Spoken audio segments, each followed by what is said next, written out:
வரலாறு காலம் கடந்து பழையதாகும்போது அது வெறும் நிகழ்வுகளாக இல்லாமல் சாஸ்திரங்களாக மாறுகிறது.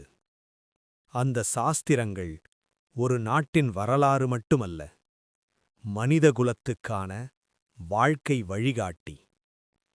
பண்டைய இந்தியாவின் வரலாறு அதன் மன்னர்களால் மட்டும் எழுதப்படவில்லை, அது அதன் மகாத்மாக்களால் உருவாக்கப்பட்டது.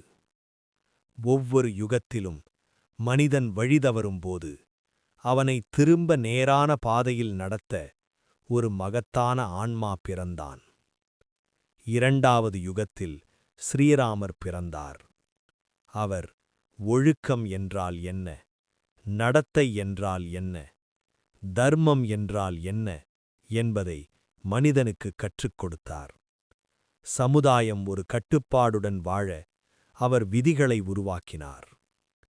மூன்றாவது யுகத்தில் ஸ்ரீகிருஷ்ணர் தோன்றினார். குருக்ஷேத்திர போர்க்களத்தில் ஒரு மனிதனின் மனதில் எழும் கேள்விகளுக்கெல்லாம் ஒரே பதிலாக கீதையை அளித்தார். கர்மா, நீதியோடு வாழ்தல், தனலமற்ற செயல்கள். அவர் நீதியை நிறுவினார். ஆனால் காலம் நகர்ந்தது. தர்மத்தின் பெயரில் அதர்மம் வளர்ந்தது. நீதியின் பெயரில் அநியாயம் நடந்தது. நேர்மையின்மை ஒரு சாதாரண குணமாக மாறியது. பொறாமை மனிதனின் நிழலாக மாறியது.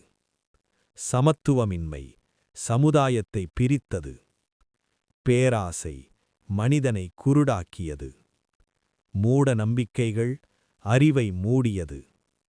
மனிதன் பயந்தான்.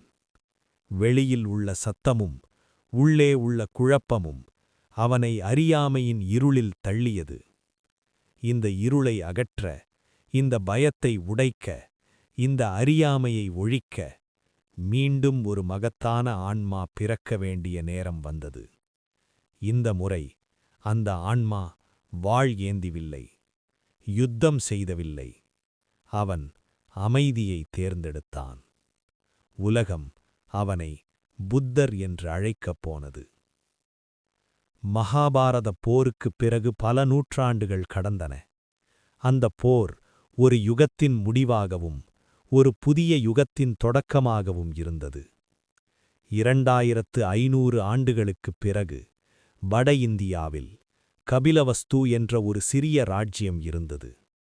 அங்கே சூரிய வம்சத்தைச் சேர்ந்த சாக்கிய குலத்தின் வீரன் மன்னர் சுத்தோதனன் ஆட்சி செய்து வந்தார். அவர் வீரன், நேர்மையான அரசன், மக்களால் மதிக்கப்படும் மன்னன். ஆனால் அவருடைய உள்ளத்தில் ஒரு குறை இருந்தது. அவர் ஒரு தந்தையாகவில்லை. அரசும் இருந்தது, செல்வமும் இருந்தது, அரண்மனையும் இருந்தது. ஆனால் ஒரு வாரிசு இல்லை. ஜோதிடர்கள் கூறினார்கள், ஒரு அரிய நட்சத்திர யோகம் விரைவில் வருகிறது என்று. அந்த யோகத்தில் பிறக்கும் குழந்தை சாதாரண மனிதனாக இருக்காது. அதே இரவில் ராணி மகாமாயா ஒரு கனவு கண்டார். அந்த கனவில் ஒரு சிவப்பு தாமரை மலர்ந்தது. ஆகாயத்திலிருந்து ஒரு வெள்ளை யானை மெதுவாக இறங்கி வந்தது. அது பயம் தரவில்லை, அமைதியை தந்தது. அது ஒரு தெய்வீக அறிகுறி, ஒரு மகத்தான ஆன்மா பிறக்கப் போகிறான் என்ற செய்கை.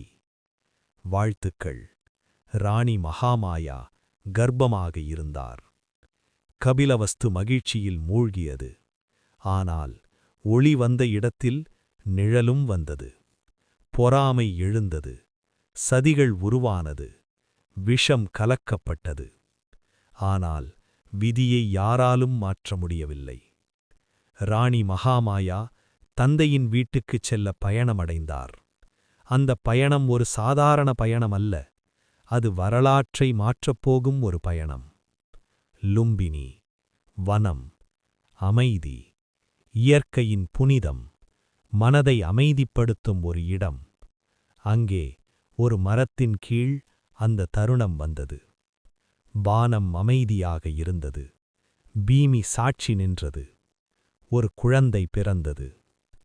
இது ஒரு அரசரின் மகன் பிறந்த தருணம் மட்டுமல்ல, இது மனித குலத்துக்கான ஒளி பிறந்த தருணம்.